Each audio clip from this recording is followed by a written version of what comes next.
Okay વિદ્યાર્થી મિત્રો, કેમેસ્ટ્રીમાં આજના લેક્ચરમાં તમારું બધાનું સ્વાગત છે. આજે આપણે ઉદ્દીપન એનો અભ્યાસ કરવાના છીએ. એ પહેલાં તમને કહી દઉં કે આપણી બોર્ડની એક્ઝામમાંથી જે 30% કોર્સ કાઢ્યો છે એમાં ઉદ્દીપનનો આખો ટોપિક કાઢી નાખ્યો છે. ઉદ્દીપક એ આખો પ્રશ્ન એનું વર્ગીકરણથી માંડીને બધું કાઢી નાખ્યું. મેં ગઈકાલે ઉદ્દીપનની વ્યાખ્યા આપી કે ઉદ્દીપન કોને કહેવાય, ઉદ્દીપક કોને કહેવાય, તો કે જે પ્રક્રિયામાં ભાગ લેતો નથી અથવા લે છે પણ એ પાછો મૂળ સ્વરૂપે મળી આવે અને જેની હાજરીથી પ્રક્રિયાનો વેગ વધે એને ઉદ્દીપક કહેવાય. મિત્રો આની વાત કરી. ઉદ્દીપક એટલે શું, એના પ્રકાર, બરાબર, એનો આજે આપણે અહીંયા અભ્યાસ કરવાના છીએ. ત્યારે મિત્રો કેટલીક વાત તમને મારે જે સમજાવવાની છે પહેલા કહી દઉં. ઉદ્દીપન કોને કહેવાય તો કે જે પદાર્થની હાજરીમાં રાસાયણિક પ્રક્રિયાનો વેગ વધે, એટલે કે જે પદાર્થની હાજરીમાં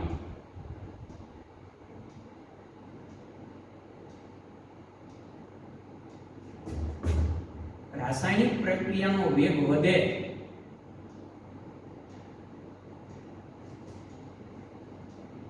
મારે એમ કહેવું છે કે જે પદાર્થ પ્રક્રિયામાં ભાગ લેતો નથી અથવા તો એ પાછો લે છે તો મૂળ સ્વરૂપે મળી જાય છે, પરંતુ એ પદાર્થની હાજરીથી રાસાયણિક પ્રક્રિયાનો વેગ વધારી શકાય એ પદાર્થને ઉદ્દીપક કહેવાય અને આ ક્રિયાને ઉદ્દીપનની ક્રિયા કહેવાય. એના મેં તમને ઉદાહરણ આપ્યા કે ભાઈ પોટેશિયમ ક્લોરાઇડ છે એ સામાન્ય તાપમાને અથવા તો કોઈ ઉદ્દીપકની ગેરહાજરીમાં એની પ્રક્રિયા ધીમી છે વિઘટન, ઉદ્દીપકની હાજરીમાં એ ઝડપી પ્રક્રિયા આપે છે. મિત્રો ઉદ્દીપનના પ્રકારની વાત કરીએ તો એની પણ મેં ગઈકાલે વાત કરી હતી તમને કે એના મુખ્ય બે પ્રકાર છે, બરાબર. એમાં પહેલો પ્રકાર છે સમાગ ઉદ્દીપન. સમાગ ઉદ્દીપન. તો સમાગ ઉદ્દીપન કોને કહેવાય? હું તમને વ્યાખ્યા કરતા જો આ ટોપિક હું એટલા માટે સમજાવું છું, મેઇન મુદ્દા બધા જ સમજાવી દઈશ. થિયરી તમારે એકવાર વાંચી લેવાની છે, કારણ કે આપણે નીટ માટે તો ઝેડબી માટે તો આ કરવું જ છે, બરાબર. કારણ કે એ ક્યાં બીજી રીતે, અને ઉદ્દીપકનો ઉલ્લેખ તો મિત્રો ઘણી બધી જગ્યાએ થાય છે, એટલે આપણે કદાચ આમાંથી પ્રશ્ન પૂછાય તો આપણે વિરોધ ના કરી શકીએ. એટલે કહેવાનો મતલબ કે આપણે એને ઉપરથી સમજી લઈએ અને તમારા લોકોએ પણ કન્ટેન્ટ વાઇઝ એને સમજી લેવાનું છે, પ્રશ્ન વાઇઝ ગોખવાનું નથી. સમાગ ઉદ્દીપન કોને કહેવાય? હું તમારી સામે એક ઉદાહરણ આપું. ધારી લો કે મારી પાસે C12H22O11 નું પાણીમાં બનાવેલું દ્રાવણ છે, મતલબ આ લિક્વિડ ફોર્મમાં છે, બરાબર. હવે આનું હું સલ્ફ્યુરિક એસિડની હાજરીમાં જ્યારે આનું જળ વિભાજન કરું અને એમાંથી મને C6H12O6 liquid plus C6H12O6 liquid એટલે કે ગ્લુકોઝ અને ફ્રુક્ટોઝ બંનેનું પ્રવાહી સ્વરૂપ એટલે કે એનું દ્રાવણ સ્વરૂપ મળે તો અહીંયા તમે જુઓ મિત્રો, પ્રક્રિયકો પણ લિક્વિડ ફોર્મમાં છે, નિપજ પણ લિક્વિડ ફોર્મમાં છે. પ્રક્રિયક અને નિપજ જે ફોર્મમાં છે, જે સ્વરૂપમાં છે, એ જ સ્વરૂપમાં ઉદ્દીપક પણ છે. તો આ સમાગ ઉદ્દીપન છે મિત્રો, બરાબર. એટલે આપણે કહી શકીએ કે પ્રક્રિયકો અને નિપજો જે સ્વરૂપમાં હોય, જે સ્વભાવમાં હોય, એ જ સ્વભાવમાં જો ઉદ્દીપક હોય તો એવી ક્રિયાને આપણે સમાગ ઉદ્દીપન કહીએ છીએ મિત્રો. ઓકે, તો આ એક વાત. સમાગ ઉદ્દીપનમાં મોટા ભાગે પ્રક્રિયામાં ઉદ્દીપક પોતે ઇન્વોલ્વ થતો હોય છે, પછી ભલે પાછો મૂળ સ્વરૂપમાં મળી જાય પણ એ અહીંયા ઇન્વોલ્વ થાય છે, કારણ કે એ એસિડમાંથી H+ સૌથી પહેલા આને મળે છે, એનું વિઘટન થાય, પછી ભલે પાછો H+ અહીંથી પાણીમાંથી એને મળી જતો. ટૂંકમાં કહીએ તો સમાગ ઉદ્દીપનમાં મોટે ભાગે ઉદ્દીપક પ્રક્રિયામાં ભાગ લે છે પણ પાછો મૂળ સ્વરૂપે મળતો હોય છે. આવા તમને આની અંદર ઘણા ઉદાહરણ આપ્યા, બધા તમે સમજી શકો એવા છે, બરાબર. સલ્ફર ડાયોક્સાઇડ છે એનું ઓક્સિડેશન કરો એટલે વધુ ઓક્સિજન સાથે પ્રક્રિયા કરો તો એમાં બે રીત આવે.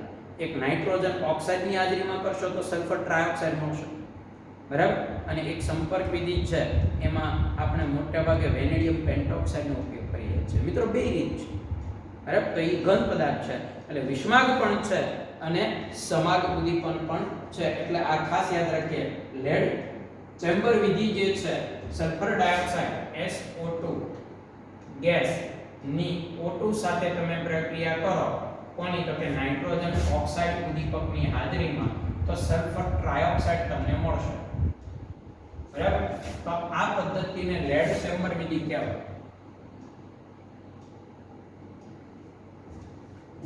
તો આ સમાગ ઉદ્દીપન છે પણ મિત્રો બીજી વાત આપણે કરીએ વિષમાગ ઉદ્દીપન એટલે શું તો વિષમાગ ઉદ્દીપન કોને કહેવાય તો તમે સમજી ગયા છો હવે દાખલા તરીકે ઉદાહરણ આપો કે nitrogen N2 gas plus H2 gas આ ભેગો થાય અને એમોનિયા બને આ પદ્ધતિને આપણે હેબર વિધિ કહીએ છીએ તો એમાં ઉદ્દીપક તરીકે Fe અથવા FeO વપરાય તો એ તો સોલિડ છે એટલે એનો મતલબ શું થયો કે અહીંયા પ્રક્રિયકો અને નિપજ જે સ્વરૂપમાં છે એ સ્વરૂપમાં ઉદ્દીપક નથી તો આ પ્રક્રિયાને મિત્રો આપણે વિષમાગ ઉદ્દીપન કહીએ છીએ બીજી વાત આજે મેં ઉદાહરણ લીધું એ જ ઉદાહરણ તમારી સામે છે સલ્ફર ડાયોક્સાઇડ નું ઓક્સિડેશન કરો ઓક્સિજનની હાજરીમાં અને જો તમે અહીંયા વેનેડિયમ પેન્ટોક્સાઇડ ની હાજરીનો ઉપયોગ કરશો એ સોલિડ છે મિત્રો તો અહીંયા તમને સલ્ફર ટ્રાયોક્સાઇડ જ મળશે નિપજ તો બરાબર પણ આ પદ્ધતિને આપણે સંપર્ક વિધિ કહીએ છીએ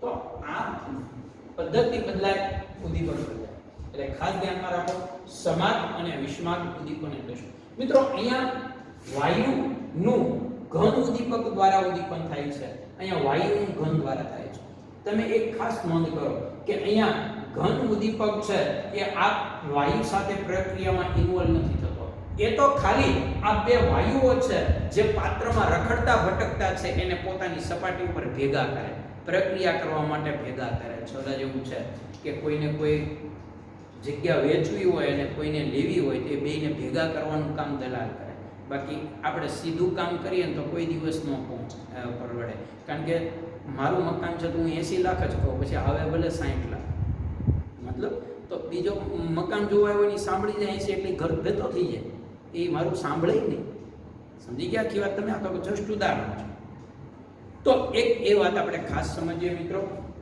કે અહીંયા ખાલી સપાટી પૂરી પાડે છે અને એ સપાટી ઉપર આ વાયુઓને પોતાના ઉપર અધિશોષિત કરે એટલે આ વાયુઓ ભેગા થાય સપાટી ઉપર અને પ્રક્રિયા કરે તો આ વાત હતી વિષમાગ ઉદ્દીપનની મિત્રો આ ખાસ તમારે ઉદાહરણ બંને યાદ રાખવાના છે એક વાત સમાગ ઉદ્દીપનમાં તો પ્રક્રિયામાં ભાગ લે છે ઉદ્દીપક ભાગ લે છે પાછા છૂટા પડી જાય પણ વિષમાગ ઉદ્દીપનમાં પ્રક્રિયામાં ભાગ નથી લેતા અને એટલે જ આ લોકોએ વિષમાગ ઉદ્દીપન માટે એક અલગ ક્રિયાવિધિ આપી વિષમાગ ઉદ્દીપન માટેની જો ક્રિયાવિધિ મારે લેવી હોય અથવા તો મારે તમને કેવું હોય કે વિષમાગ ઉદ્દીપનમાં કઈ ક્રિયામાંથી પસાર થાય છે તો એની ક્રિયાવિધિ મિત્રો 4 તબક્કામાં છે સૌથી પહેલી વાત શું હું અહીંયા તમને આકૃતિથી સમજાવતો જાઉં આ ઘન પદાર્થ છે ધારો કે Fe આપણે સામે ઉદાહરણ લીધું જ લઈએ આવડું આ છે ધાતુનો ટુકડો નાઇટ્રોજન વાયુ અને હાઇડ્રોજન વાયુ આ બંને વાયુ આ સપાટી ઉપર આકર્ષાય છે બરાબર આકર્ષાયા પછી અધિશોષિત થાય છે એટલે સૌથી પહેલી વાત કે ઉદ્દીપકની સપાટી પર ઉદ્દીપક એટલે કોણ ઘન બરાબર ને ની સપાટી પર કોણ આવે છે તો કે પ્રક્રિયક જે વાયુ છે પ્રક્રિયકનું પ્રસરણ થવું આ સૌથી પહેલો તબક્કો કે ઘન પદાર્થની સપાટી પર પ્રક્રિયકોનું પ્રસરણ થવું એટલે કે એના તરફ આકર્ષાવવું પછી આકર્ષાયેલા આ વાયુના અણુઓ જે છે એ આ સપાટી ઉપર શું થશે અધિશોષણ પામશે પછી બીજું ઉદ્દીપકની સપાટી પર ઉદ્દીપક એટલે ઘન તમે ઘન ઉદ્દીપક બોલશો તો યાદ છે ની સપાટી પર શું તો કે વાયુ પ્રક્રિયકનું શું તો કે અધિશોષણ થવું પહેલા આકર્ષાય પછી અધિશોષણ થાય આ બીજો મુદ્દો હવે તો કે અધિશોષિત થયેલા વાયુઓ વચ્ચે થયેલ વાયુઓ શું થશે વાયુઓ મતલબ આપણા માટે કોણ છે પ્રક્રિયકો શું કરશે મિત્રો અધિશોષિત થયેલા વાયુઓ એકબીજા સાથે શું કરે છે પ્રક્રિયા કરે છે અને પ્રક્રિયા કરી અને નિપજ આપે છે મિત્રો બરાબર હવે પ્રક્રિયા કરી અને નિપજ આપે ચોથો મુદ્દો શું તો કે જેવી નિપજ બને આ બે ભેગા થઈને જેવો અહીંયા એમોનિયા બની જાય ને એટલે તરત જ સપાટી છોડી દે અને નવા પ્રક્રિયકને નવા નાઇટ્રોજન ને નવા હાઇડ્રોજન માટે જગ્યા ખાલી કરે. નહીતર તો જો આ નિપજ બની અહીંયા જમા થયેલી રહે, અધિશોષિત થયેલી રહે તો મોટો પ્રોબ્લેમ થાય મિત્રો. કારણ કે સપાટી થોડી વારમાં ભરાઈ જાય, ઉદ્દીપક કામ કરતો બંધ થઈ જાય. ઉદ્દીપક સતત કાર્ય કર્યા કરે છે. એનો મતલબ એવો થયો કે નિપજ જે મળે છે એ સપાટીથી અવશોષણ પામે છે. એટલે કે નવો પદાર્થ મતલબ તમારે શું સમજવાનું છે? નિપજ નું શું થાય? અવશોષણ થાય. એટલે કે એ બહાર નીકળે છે અને પછી તમારે કહેવાનું કે નવા પ્રક્રિયકો ત્યાં પાછા દાખલ થાય છે. મિત્રો આ 4 તબક્કામાંથી આપણે વિસ્માક ઉદ્દીપનને પસાર કરી શકીએ છીએ. એટલે આ એક વાત પણ આપણે ખાસ મુદ્દા પ્રમાણે યાદ રાખીએ કે પ્રક્રિયક નિપજનું ઉદ્દીપનની સપાટી પર દૂર પ્રસરણ થવું, એટલે સપાટી ઉપરથી દૂર પ્રસરણ થવું એટલે હું સપાટી ઉપરથી બહાર નીકળી જવું. 5મો મુદ્દો એવો છે, બરાબર, કે બહાર નીકળી સપાટી છોડી દે, જેથી નવા પ્રક્રિયકો માટે જગ્યા શું થાય છે? આપણને પાછી મળી રહે છે. એટલે કે નાના જે વાયુના અણુઓ છે સંયોગીકરણ પામવા માટે પાછું એને મૂળ જગ્યા મળી રહે છે. તો મિત્રો આ નીકળી ગયેલો ટોપિક છે, પણ આપણે એને ઝડપથી સમજીએ. ઉદ્દીપક એટલે શું? જે પદાર્થની હાજરીમાં રાસાયણિક પ્રક્રિયાનો વેગ વધે છે, એ પ્રક્રિયામાં ભાગ નથી લેતો અથવા લે છે તો પાછો મૂળ સ્વરૂપમાં મળી જતો હોય એને ઉદ્દીપક કહેવાય. અને આ ઉદ્દીપક જેમાં વપરાતો હોય એ ઘટનાને ઉદ્દીપન કહેવાય. વિસ્માક અને સમાક બે ઉદ્દીપનની મેં વાત કરી. વિસ્માક ઉદ્દીપનમાં કેટલી ક્રિયાવિધિ, કેટલા તબક્કા આવે એની આપણે વાત કરી મિત્રો. હવે આપણે આગળનો ટોપિક જોઈએ તો ઉદ્દીપનની ઘન ઉદ્દીપન. વિસ્માક ઉદ્દીપનમાં જ આપણે આગળ વધવાનું, સમાકમાં નહીં. તો મિત્રો ઘન ઉદ્દીપક હોય, બરાબર, તો આ ઘન ઉદ્દીપક જે છે એની ખાસિયતો કઈ, એની વિશિષ્ટતા કઈ, મતલબ કે એ કયા સંજોગોમાં એ પ્રક્રિયકોને મતલબ વાયુને પોતાની સપાટી ઉપર ઝડપથી આકર્ષે અને પ્રક્રિયા ઝડપથી કરાવે. એટલે ટૂંકમાં કહું તો ઉદ્દીપનનું કાર્ય ની ખાસિયત કઈ સ્થિતિમાં એક કાર્ય સારું કરી શકે? પ્રક્રિયકોને ઝડપથી આકર્ષી પ્રક્રિયા કરી નિપજ છૂટી પાડે, ફરીવાર પ્રક્રિયકો આકર્ષે, નિપજ છૂટી પાડે. તો કઈ અવસ્થામાં એનું આ કાર્ય સૌથી બેસ્ટ છે, જેને આપણે કહીએ છીએ ઉદ્દીપનની અગત્યની ખાસિયતો.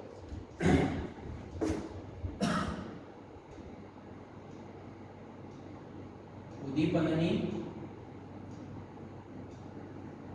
અગત્યની ખાસિયતો. હાલો મિત્રો, આ એક વાત આપણે ખાસ કે ઉદ્દીપનની ક્રિયા એટલે તમે સમજી ગયા. ઘન પદાર્થની સપાટી ઉપર વાયુ પ્રક્રિયકોને આકર્ષવા, ત્યાં અધિશોષિત કરવા, પ્રક્રિયા કરાવવી, નિપજ બને એટલે છૂટા કરવા.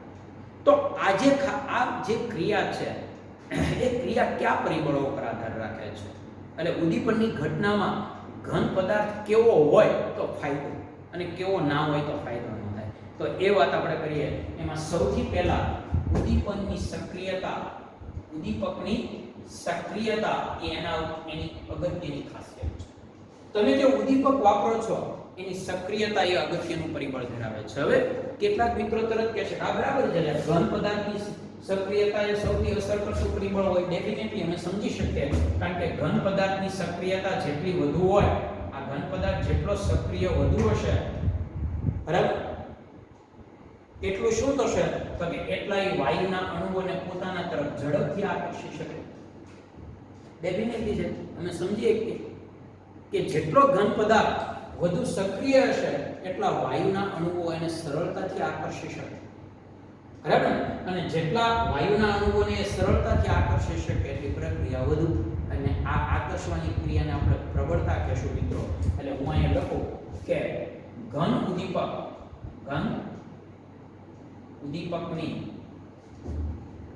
પ્રબળતા જેમ વધારે, બરાબર ને, અધિશોષણ કરવાની પ્રબળતા એટલે આકર્ષવાની પ્રબળતા, આકર્ષવાનો ગુણ, પ્રબળતા જેટલી વધારે એટલો એની સક્રિયતા કેવી આવશે?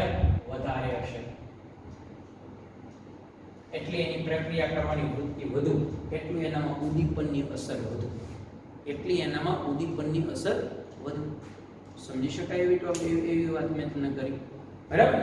કે સક્રિયતા જેટલી વધુ હશે, આકર્ષણની વૃત્તિ જેટલી વધુ હશે, પ્રબળતા જેટલી વધારે એટલી સક્રિયતા વધુ અને એટલું ઉદ્દીપન ઝડપી થશે.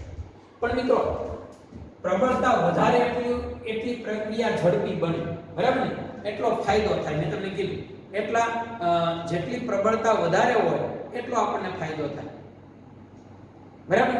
પણ એક વાત તમને કરી દઉં કે એ પ્રબળતા જેટલી વધુ એટલી સક્રિયતા એટલે અધિશોષણ વધુ, અને અધિશોષણ જેટલું વધુ એટલી પ્રક્રિયા ઝડપી થશે. કારણ કે વાયુ જેટલા ઝડપથી આકર્ષે એટલો બધો થાય. પણ મિત્રો પ્રબળતા એટલી બધી ન વધુ હોવી જોઈએ. પ્રબળતા એટલી વધુ ન હોવી જોઈએ. એટલી વધુ ન હોવી જોઈએ કે જેથી બનેલી નિપજ, બરાબર, બનેલી નિપજનું અવશોષણ ન થાય. મિત્રો આ બહુ અગત્યની વાત કે પ્રબળતા વધુ એટલે કે પ્રક્રિયકોને જેટલા સરળતાથી આકર્ષી શકે એટલી પ્રક્રિયા ઝડપી બનશે, સીધી વાત. પણ એટલી બધી પ્રબળતા ન હોવી જોઈએ કે પ્રક્રિયકોને આકર્ષી શકે, અધિશોષણ કરે, પ્રક્રિયા કરાવે, પણ જે બનતી નિપજ હોય એને છોડે નહીં. એટલી બધી પ્રબળતા હશે ઘન પદાર્થની અને એટલું બધું આકર્ષણ, એટ્રેક્શન હશે એનામાં કે નિપજને છૂટશે નહીં, નિપજને નહીં છોડે તો પ્રશ્ન થઈ જશે. શું? તો કે સપાટી થોડી વારમાં ભરાઈ જશે, પછી ઉદ્દીપન કોણ કરશે? એટલે યાદ રાખજો કે પ્રબળતા એટલી બધી વધુ ન હોવી જોઈએ કે બનેલી નિપજ પણ અવશોષણ ન થાય, બનેલી નિપજ પણ છૂટી ન પડી શકે. એટલી બધી પ્રબળતા કોઈ કામની નથી. તો સૌથી પહેલા મિત્રો આ એક અગત્યની વાત મેં તમને કરી કે પ્રબળતા એક અગત્યનું, સક્રિયતા. બીજી મારે તમને વાત કરવી છે મિત્રો વર્ણનાત્મકતા. બીજો પ્રશ્ન છે વર્ણનાત્મકતા. હાલો આની વાત કરીએ. વર્ણનાત્મકતા એટલે શું? નામ ઉપરથી ખબર પડી જાય. વર્ણનાત્મકતા એટલે વર્ગીકરણ. આપણી રીતે, આપણી ભાષામાં કહેવું તો હું કહી શકું કે ભાઈ ચોક્કસ ઉદ્દીપક છે ને, એ ચોક્કસ પ્રક્રિયાનું જ ઉદ્દીપન કરી શકે. એ ચોક્કસ પ્રક્રિયા માટે હોય, બરાબર? અને એના ઉદાહરણ તમને 11માં બહુ આપતો હતો કે ભાઈ દૂધમાંથી દહીં બનાવવાનું કામ લેક્ટેઝ નામના ઉત્સેચકો કરે છે, યુરિયાનું વિઘટન કરવાનું કામ યુરેઝ નામના ઉત્સેચકો કરે છે, ખાંડનું વિઘટન કરી જળ વિભાજન કરવાનું કામ છે એ ઝાયમેઝ નામના ઉત્સેચકો કરે છે, ઇન્વર્ટેઝ નામના ઉત્સેચકો કરે છે. પછી તમે ઇન્વર્ટેઝ નામના ઉત્સેચકોને દૂધમાંથી દહીં બનાવવાનું કામ સોંપોથી નહીં કરીએ, કારણ કે એનું કામ નથી. એટલે કોઈ પણ ઉદ્દીપક અમુક ચોક્કસ પ્રક્રિયા માટે જ કામ કરતો હોય છે, બધાનું ઉદ્દીપન ન કરતો હોય. ખ્યાલ આવી ગયો તમને? એને વર્ણનાત્મકતા કહેવાય. એટલે ખાસ ધ્યાનમાં રાખજો કે અમુક ચોક્કસ ઉદ્દીપક ચોક્કસ પ્રક્રિયા માટે જ કાર્ય કરતો હોય. એટલે ચોક્કસ પ્રક્રિયા હોય તો જ એ ઉદ્દીપનનું કામ કરી શકે. બધી પ્રક્રિયામાં કઈ એ ઉદ્દીપનનું કામ ના કરી શકાય, બધી પ્રક્રિયાનો વેગ ના વધારી શકે, બરાબર? એને વર્ણનાત્મકતા કહેવાય મિત્રો. એને આપણે વર્ણનાત્મકતા.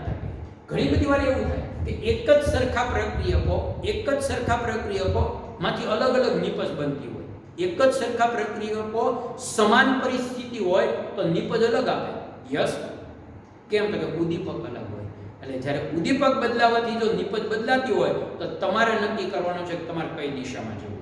બે પ્રક્રિયકો તો કોમન જ છે, પણ એ પ્રક્રિયકોમાંથી નિપજ કઈ મેળવવી એ તમારે નક્કી કરવાનું છે. દાખલા તરીકે તમને એક ઉદાહરણ આપું. કાર્બન મોનોક્સાઇડ અને હાઇડ્રોજન વાયુનું મિશ્રણ. કાર્બન મોનોક્સાઇડ અને હાઇડ્રોજન વાયુનું મિશ્રણ, જેને આપણે જળવાયુ કહીએ છીએ મિત્રો.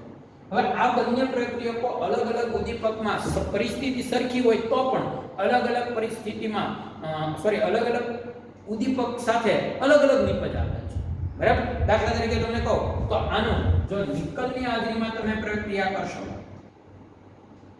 કાર્બન મોનોક્સાઇડ અને હાઇડ્રોજનની તમે નિકલની હાજરીમાં પ્રક્રિયા કરશો તો આનું મિથેન અને પાણી એટલે કે H2O બનશે. જો કાર્બન હાઇડ્રોજન સાથે જોડાય મિથેન બનાવે અને ઓક્સિજન એ હાઇડ્રોજન સાથે જોડાય પાણી બનાવે. પછી સંખ્યા આપણે સરભર કરવાની. પછી આ જ પ્રક્રિયકો જો તમે કોપર કે ઝિંક ઓક્સાઇડ કે ક્રોમિયમ ટ્રાયોક્સાઇડની હાજરીમાં લેશો કોપર કે ઝિંક ઓક્સાઇડ કે Cr2 ક્રોમિયમ ટ્રાયોક્સાઇડ ની હાજરીમાં લેશો તો આ જ પ્રક્રિયકો Cl3OH મતલબ કે તમને આલ્કોહોલ આપશે. આ જ પ્રક્રિયકો આલ્કોહોલ આપશે. અને આનું જો તમે ખાલી આ Zn CuZnO છે અને ખાલી Cu ની હાજરીમાં તમે આ જ પ્રક્રિયા કરશો મિત્રો, બરાબર, આ જ પ્રક્રિયકો લેશો તો તમને અહીંયા આલ્ડીહાઇડ મળશે. એટલે કહેવાનો મતલબ શું છે મિત્રો કે દરેક વખતે નિપજ બદલાઈ ગઈ. ઉદ્દીપક છે ને આના ઉપરથી કહી શકાય કે અલગ અલગ ઉદ્દીપકો પ્રક્રિયાને યોગ્ય દિશામાં લઈ જતા હોય છે. ઘણીવાર એક જ સરખા પ્રક્રિયકો અલગ અલગ નિપજ આપતા હોય તો તમારે કઈ દિશામાં જવું છે તમારે નક્કી કરવાનું છે. આને વર્ણનાત્મકતા કહેવાય છે. તો ખ્યાલ આવી ગયો? ખાસ યાદ રાખજો, ઉદ્દીપકની ખાસિયતો બે ખાસિયતો છે. એક સક્રિયતા, એટલે કે જેમ ઉદ્દીપક સક્રિય હોય, પ્રબળ હોય, એમ અધિશોષણ વધુ થાય અને જેટલું અધિશોષણ વધુ થાય એટલી પ્રક્રિયા ઝડપી થાય. પણ એટલી બધી પ્રબળતા ન હોવી જોઈએ મિત્રો કે જેથી ઉત્પન્ન થયેલી નિપજ પણ અવશોષણ ન પામી શકે, બહાર ના નીકળી શકે, બરાબર. અને એ જ વાત મેં તમને કરી વર્ણનાત્મકતાની. ઓકે, તો આ એક વાત આપણે ખાસ ધ્યાનમાં રાખવાની છે મિત્રો. ઉદ્દીપન ટોપિક જે છે એ મેં તમને સમજાવ્યો. હવે આપણે એક બીજા ટોપિક તરફ જઈએ, એટલે કે ઉદ્દીપનનો જ આજનો ટોપિક છે આપણો. બંને લેક્ચર આપણે આજે ઉદ્દીપન વિશે જ આ બે લેક્ચર સમજવાનું છે. ટોપિક નીકળી ગયો છે પણ તમારા માટે થોડું વાંચી લેવું બહુ અગત્યનું થશે મિત્રો. હવે જો મિત્રો, એક અગત્યનો ટોપિક જે જીઓલાઇટ એટલે શું, બહુ ટૂંકો પ્રશ્ન છે. આ ઉદ્દીપનનો જે પ્રકાર છે એ તમને કહી દઉં. જીઓલાઇટ એટલે શું એ પહેલો આપણે સમજવાનું છે.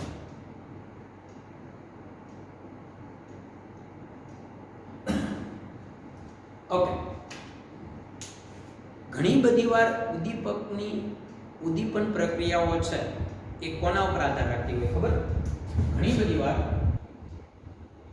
ઉદ્દીપન પ્રક્રિયા છે ને ભાઈ, એ ઉદ્દીપક એટલે ઘન પદાર્થ, બરાબર ને? ઉદ્દીપકની સપાટી પરના છિદ્રો ઉપર આધાર રાખતી હોય અને જે પ્રક્રિયકો હોય, બરાબર, એ પ્રક્રિયકોના અણુના કદ ઉપર આધાર રાખતી હોય. તો એવી પ્રક્રિયાને શું કહેવામાં આવે છે? જીઓલાઇટ કહેવાય. આમ તો એવી પ્રક્રિયા, આ જીઓલાઇટનું બીજું નામ છે આકાર વર્ણનાત્મક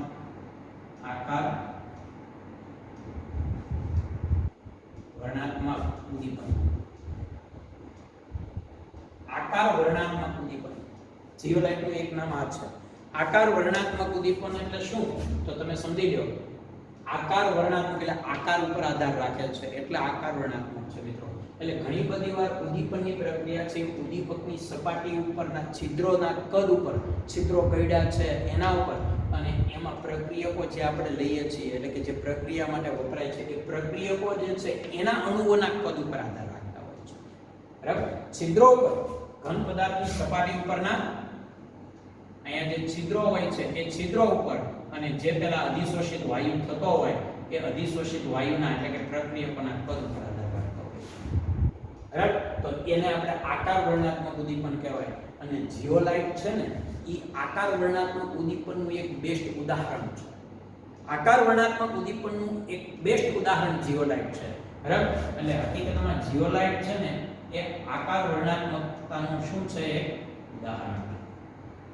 જીઓલાઇટનું મિત્રો રાસાયણિક નામ છે, એનું રાસાયણિક નામ છે એલ્યુમિનોસિલિકેટ. શું આવશો શું બોલશો? એલ્યુમિનોસિલિકેટ.